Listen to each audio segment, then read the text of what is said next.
2 years ago I pitched a campaign to a tech client in South Lake Union. It was the kind of pitch that could change everything.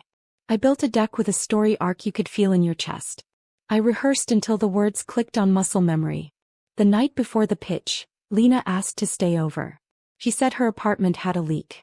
She brought a tiny overnight bag and 1,000 needs. "Can I use your laptop?" she asked while I showered. "My phone is dying." I should have said no. I said yes. The next morning my deck felt wrong. The case study slide was missing. The market research table was replaced with a meme. My stomach turned ice. I opened my email to find a message I never wrote sent to our client's VP from my account at 2:13 a.m. Subject: rethinking tomorrow. Body: thinking we should cut corners to hit numbers. No one will notice. I stopped breathing. The VP hadn't replied yet. I tore through settings. A new filter diverted any reply to trash. Someone had said it at 2:14 a.m. I ran to the bedroom. Lena was still in my bed, mascara smudged. "Did you touch my email?" I asked. She blinked slowly. "Wow. Good morning to you too. Did you?" She rolled onto her back. "You're so intense, Jess. Phil. Maybe you sent it by accident." I wanted to scream. Instead I rebuilt the deck from memory. I reached the office with 10 minutes to spare. I delivered the pitch with my heart in my mouth. The VP was cool, almost bored. "We lost the account." My boss called me sloppy.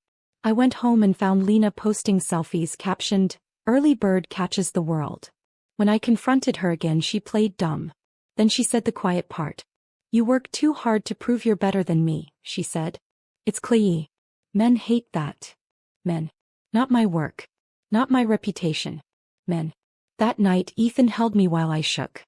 "She wouldn't," he said. "She's messy but not cruel." I said nothing. I saved screenshots. Filters. Timestamps. Every piece. A month later I was asked to mentor a junior designer. He was good. But I loved watching her grow. Then on the night of her first big pitch she CC'd me on an email. "Thanks to Lena for the outline." My stomach dropped. Lena had forwarded my old deck from my personal account to the junior's personal email with a different title. When I asked the designer where she got it, she said, "Lena said it was a template. Everyone uses them." I stopped sleeping. I started walking the lake at night because quiet water was better than quiet thoughts. Ethan said I was paranoid. My parents said I was jealous. Lena said nothing, which is how she says everything. So I didn't cut them off. I thought if I kept being good, good would come back. Then came the inheritance. Lena has been the sun my parents orbited since we were kids. I learned to track her weather. If she was bright, the day was safe. If he stormed, I stayed small. We grew up in a split level in Shoreline. My mom framed Lena's kindergarten scribbles and called them art. My straight A report card stayed curled in a drawer. When I got into UW on scholarship, Dad said, "Good. Less debt for the family." When Lena got a part in the spring musical, he rented a suit for opening night. At 14 I saved for months to buy a used camera. I dreamed big. Filming small bands in basements. Making scrappy brand stories. The day it arrived, I opened the box at the kitchen table. Lena slid in, smiled, and said, "Let me try." She lifted it, turned, and dropped it. The lens cracked with a sound I still hear in my teeth. Mom came running. "Jessica, why would you leave something fragile on the edge?" she scolded. Lena's eyes went glossy. "It was an accident. I paid for repairs by babysitting 3 nights a week." Lena got a new phone for safety. Senior year, I applied for a summer program at an ad agency. A mentor wrote me a glowing letter. The email arrived the same day Lena's grades tanked. Mom called the agency. She explained our family crisis, asked if my spot could be deferred so I could help at home. They gave it to someone else. I learned about it when a classmate posted photos at her new desk. "You'll get another chance," Dad said. Lena failed chemistry and got a cake for working so hard. The favoritism wasn't subtle. It lived in the grocery list. In the way car keys always found Lena's hand. In the silence when I won a thing nobody in our house valued. It escalated when boys entered the picture. I dated a sweet, awkward drummer named Kyle at 19. He wrote me songs that rhymed Jess with bless. Lena flirted with him at a barbecue, then cornered me in the hallway. "You can do better," she said. By the next week Kyle stopped texting. I found a photo later on Facebook. Lena at a show. Kyle's hoodie on her shoulders. When I confronted her, she laughed. Relax. It was a phase. I built a backbone out of quiet. I worked. I interned. I learned how people buy things and why. I loved the puzzle. The gears. The story beneath the sail. I learned my worth on teams that didn't know my sister. But even then, Lena found ways to squeeze me. My first big client meeting at 24, I woke to a calendar invite Lena sent from my laptop. Subject line: urgent family emergency. My boss called. Everything okay? I had no idea what she meant until I saw Lena's text. Borrowed your car for auditions. You can Uber, right? I sprinted to the bus and arrived sweaty and late. My boss's lips went thin. Weeks later, a promotion went to someone else. My mom said I should be proud of Lena for putting herself out there. I still kept showing up. I built a little life. Friends who stayed. A tiny apartment with plants that lived. Then I met Ethan at a launch event in Pioneer Square. He was funny in a careful way. He asked about my work like it mattered. He told me he loved that I took myself seriously. I mistook that for respect. Maybe he did too once. The first night he met my family, he watched Lena hold court. The jokes. The pouts. The glittering attention. He said later, she's a lot. I said, she's been everything to them since birth. He squeezed my hand. You're everything to me, he said. I believed him. I wanted to. I should have known better when Lena started visiting our place, to borrow makeup. When she texted Ethan for restaurant recs without looping me in. When my mom started saying, wouldn't it be cute if sisters married the same year? Like that was a prophecy. By then the pattern had teeth. I kept receipts anyway. I just didn't know how I'd use them. The next memory is the one that still makes my jaw ache. It's where the petty ended and the harm began. I'm Jessica Norton, 31. Brand marketing manager. Seattle, Washington. I speak for a living, but that afternoon my voice broke. 2 days before my wedding, my sister sent a photo to the family group chat. He was in my robe. My robe. One hand on her hip, the other held up by my fiancé. My ring on her finger. The caption said, he chose the better sister. No hard feelings. I felt the floor tilt. Then my mom replied with a row of heart emojis. My dad typed, finally. Honesty. My phone buzzed so hard it slid across the counter. Ethan called. I let it ring. He texted instead. Jess, it's complicated. We'll talk. There was nothing to talk about. He had a key to my apartment. He had my passwords. He had our playlist. And now he had my sister. I grabbed my coat and drove. Rain stitched the windshield, thin and gray like the Seattle sky. I parked outside Ethan's condo. The curtains were open. 2 silhouettes inside. Her shoulders. His hands on her waist. My hands shook so hard the keys clattered. I walked in. The lock code never changed. Their heads snapped toward me. Lena smirked. Ethan's mouth opened and closed like a fish. 2 days before our wedding? I said. My voice sounded small. A stranger's. Ethan started some speech about soulmates. Lena cut him off. Don't be dramatic, Jess. You always knew he and I had chemistry. She said it like she was explaining the weather. Like betrayal was a forecast.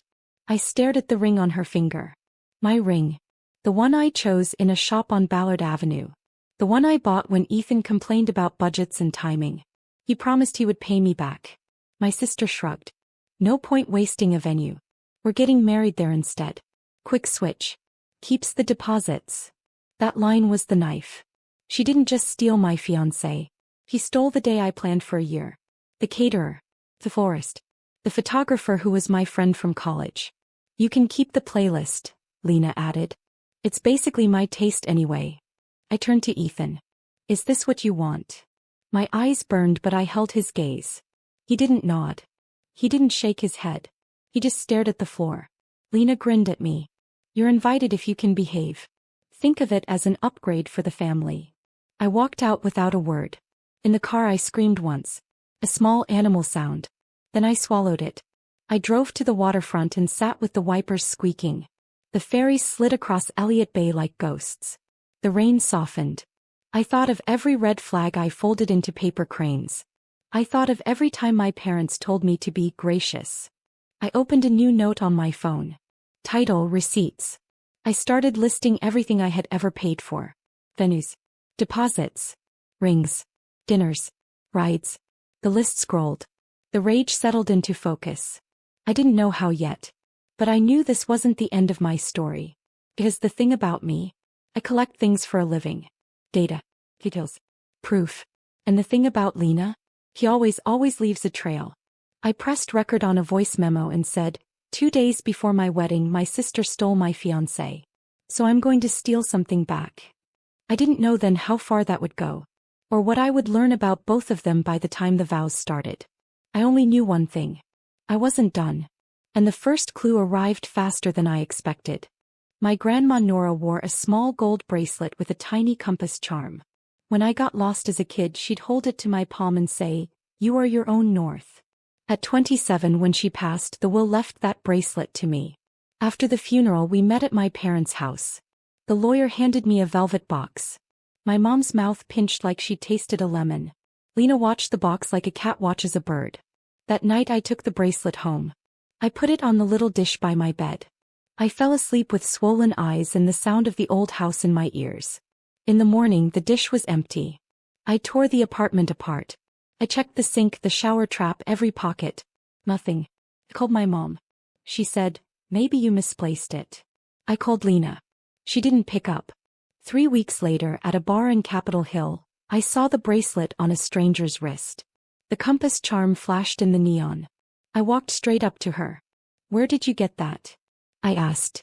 She said a name I knew too well. A resale shop in Ballard where Lena sold clothes when rent was due. The owner checked the log. Seller, Norton.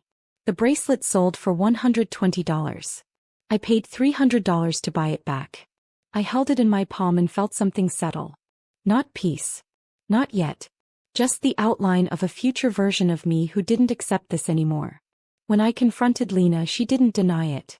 He shrugged. "You weren't wearing it," she said. "And I needed to pay my deposit." My mom said, "You have to be generous. She's starting her life." My dad said, "Jessica, don't make a scene." Ethan said, "It's just a thing." It was not just a thing. It was my north. I put the bracelet back on and promised myself I would not lose it again. Or myself. 2 months later Ethan proposed. It was quiet. Sweet. He cried. I cried. Lena filmed it without asking and posted it before I told my friends. The caption read, "When you know you know." So happy for them. As if she owned our moment. I felt uneasy. But my grandma loved hope. So I tried again. I booked the venue. I paid the deposits. I kept the spreadsheet everyone joked about. I scheduled fittings around my deadlines. I told myself the chaos was worth it. And then 2 days before the photo. The robe. The ring. I stared at my bracelet and thought of that compass. If I had a north it wasn't Lena. It wasn't Ethan. It was the woman I had to become. The day after the photo I got the message that changed everything. The message came from a number I didn't recognize. "You don't know me," it began, "but you should know about Lena and Ethan. Also about a man named Aaron." I stared at it, thumb hovering. A link followed. A private folder in the cloud. Password embedded. I opened it on my work laptop, hands cold. Inside were screenshots. Dozens. Lena's chat with a contact saved as A. Photos of hotel key cards. Receipts from a boutique hotel in Belltown under a fake last name. A selfie of Lena in a mirror. The same robe from my photo. Different man behind her. His hand ring tan line pale. A timestamp from last month. Then last week. Then the night before the photo. I read the messages. They weren't subtle. "He thinks I'm a miracle," she wrote. "You know you're my hurricane," A replied. There were transactions. Cash App handles. Venmo notes disguised as plant emojis. A PDF of a non-disclosure template with Lena's signature where a witness line should be. I opened the metadata. Her printer. Her apartment Wi-Fi name. No care. No caution. At the bottom of the folder was a video. I clicked. The screen showed a dim hotel hallway. The camera tilted. A man turned. The man was my fiancé's boss. Aaron Reeves. The VP who once told me LinkedIn wasn't vibes. He kissed my sister like he owned her. She laughed like she owned him. She said, "Keep Sunday free by the way. Wedding crash. It'll be fun."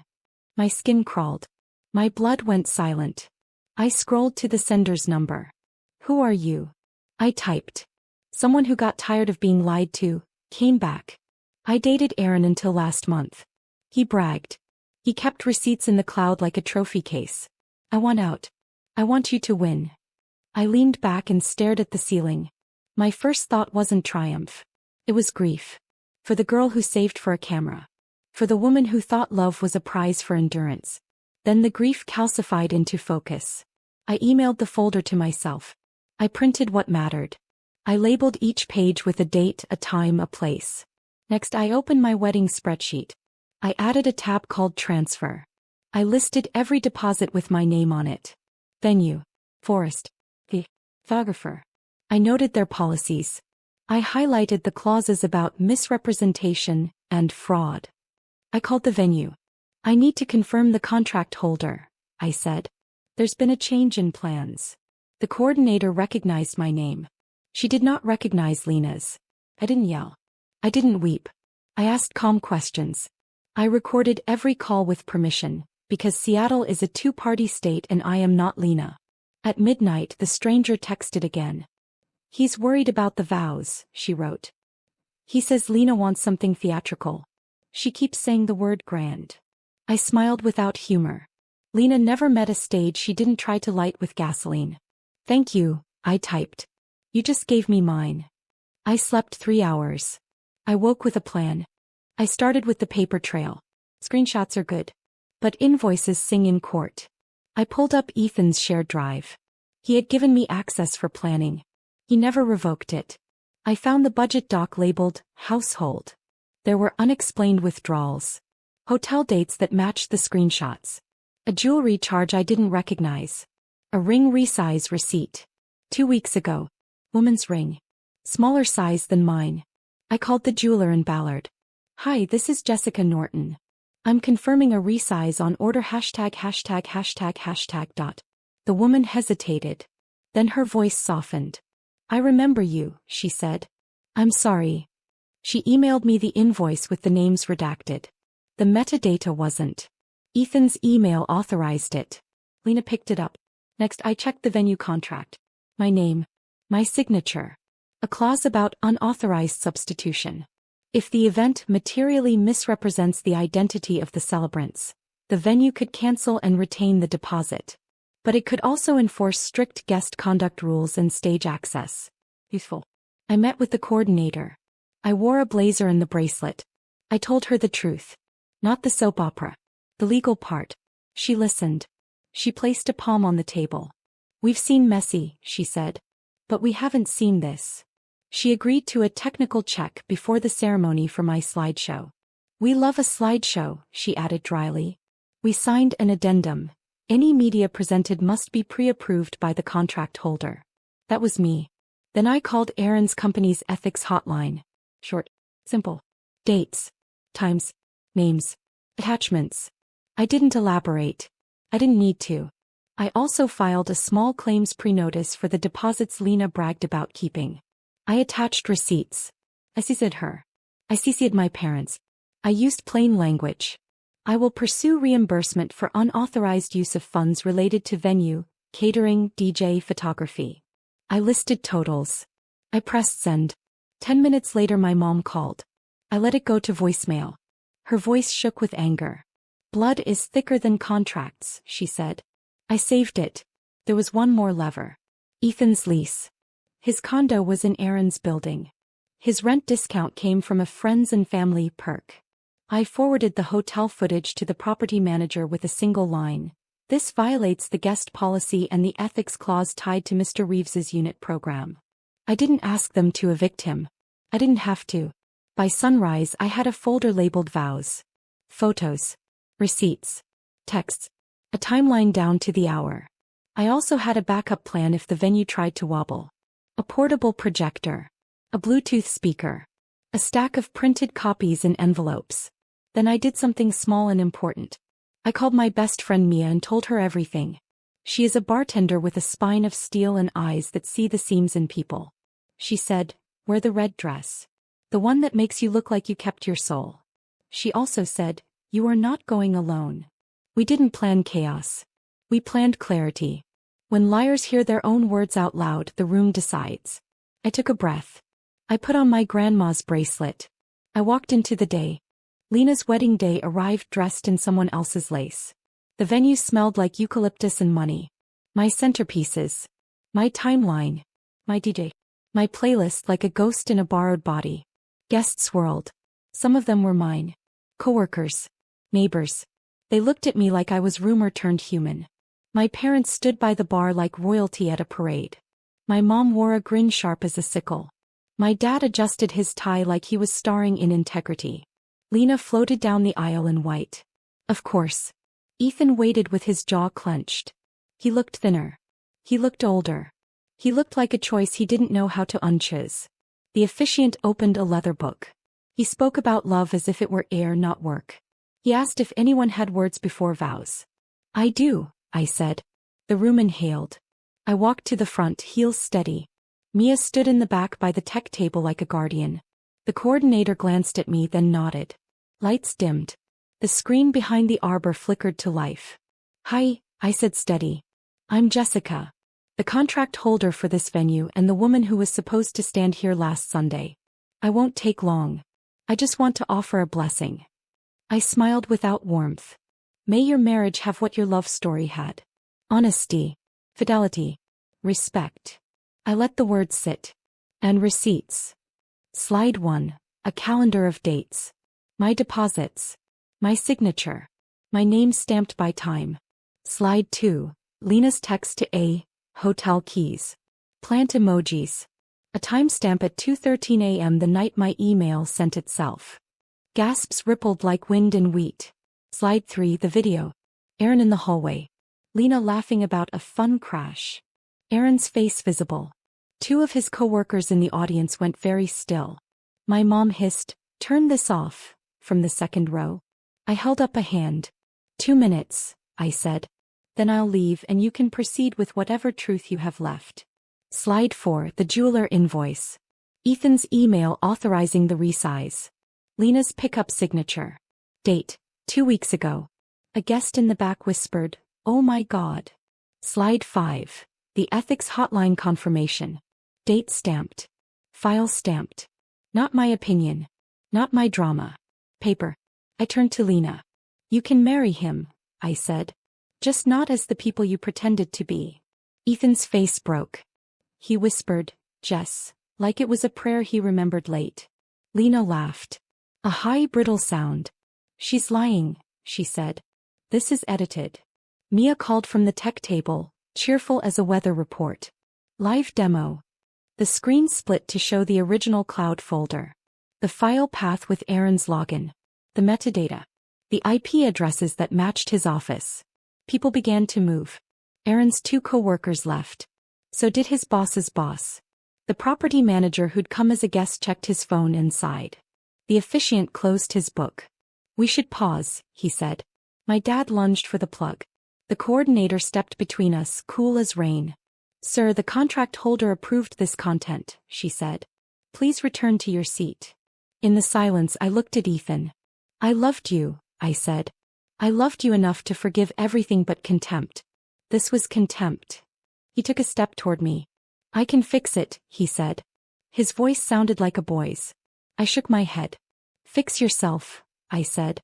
"I'm fixed." Lena's mask slipped. She bared her teeth. "You did this because you hate me," she spat. "No," I said. "I did this because I love me." Someone clapped. One person. Then another. It wasn't a standing ovation. It was something cleaner. People choosing. Mia met me at the aisle. She pressed an envelope into my hand. "Copies for the curious," she murmured. "Also, the bar tab is now in Lena's name." I turned to the crowd. "The venue knows where to send invoices," I said. "Not to me." I looked at my parents. "Never to me again." I left. Behind me I heard voices rise. Not at me. At her. The venue manager asked Lena to step into a side room. The DJ killed the music. The projector cooled with a soft sigh like a curtain falling. Outside the rain had stopped. The sky broke in that particular Seattle blue that happens after a storm. I stood on the steps and breathed. For the first time in years the air felt like mine. What came next wasn't applause. It was consequence. By Monday, Aaron was on leave. HR sent a bland email. We take concerns seriously. By Wednesday, leave became terminated. His wife, yes, wife, I learned about her that week, filed for separation. She emailed me a thank you with more grit than pity. I wished her peace. Ethan lost the condo perk. The property manager revoked the discount. His rent tripled. He texted me at 2 a.m., can we talk? I replied at 10 a.m., please route all communication through counsel. I didn't have a lawyer yet. But I had a spine. Lena tried to post a haters gonna hate story. The comments burned. Not because the internet is just. Because the people who knew her finally saw the edges they'd ignored. My parents called me dramatic. Then they called me cruel. Then they called and didn't leave messages. I blocked them for a week and slept like a human. The venue handled invoices with Swiss precision. They refunded the part that could be resold. They billed Lena for the rest. She sent me a Venmo request labeled, Sister Duty. I declined with a laughing emoji and a link to the small claims filing. The junior designer I mentored emailed me. I'm sorry, she wrote. I didn't know. I asked her what she wanted to build next. We met for coffee. We made a plan to make sure she never needed Alina to feel big. I took a week off work. I walked the lake. I cooked food that tasted like anything other than panic. I cleaned my apartment. I returned Ethan's key by mail with a polite note. Do not contact me again. On Friday night my friends came over. They set down takeout and cheap champagne. Mia handed me a small box. Inside was a charm. A tiny compass that matched my bracelets. For your keychain, she said. For your car. For your next door. I cried a little. Then I laughed. Then I breathed. A month later I moved. Not far. Just to a place with better light. I changed my locks and my passwords and my mind about what love is supposed to feel like. I joined a hiking group and met a woman who teaches teenagers to build stage sets. We swapped stories about screws that don't fit and people who think they do. I don't miss Lena. I miss the idea of a sister. But the truth? Family isn't blood. Blood is biology. Family is the people who show up with food, with tools, with truth, with a ride at 2 a.m., with a hand on your shoulder that says, you are your own north. Kept my job. I got the promotion I'd missed. The VP pulled me aside and said, you kept receipts. I said, I learned from the best and the worst. Sometimes I think about the aisle. The hush. The room tipping toward reality. I don't feel proud so much as steady. Exposure wasn't revenge. It was a mirror. I didn't make anyone fall. I just took away the curtain. I still wear the bracelet. I touch the compass when I need to remember the girl who saved for a camera, the woman who rebuilt a deck at dawn, the person who stood up and said, 2 minutes. Then I'll leave. If you're listening to this and your family has a favorite who eats you alive with a smile, hear me. You don't have to torch the house to leave. You can turn on the lights. You can label the boxes. You can carry what's yours. I'm Jessica Norton, 31, brand marketing manager in Seattle, and I'm not the villain in my own story. I'm the narrator. And I finally like the plot. Family is not the people who share your last name. Family is the people who share your values, your boundaries, and your joy. Family is the friend who runs your slideshow and the coordinator who blocks a plug with her whole body. Blood flows. Love chooses. Choose the ones who choose you. And if you ever need to remember where you're going, put your hand on your wrist and feel for the compass. Then walk.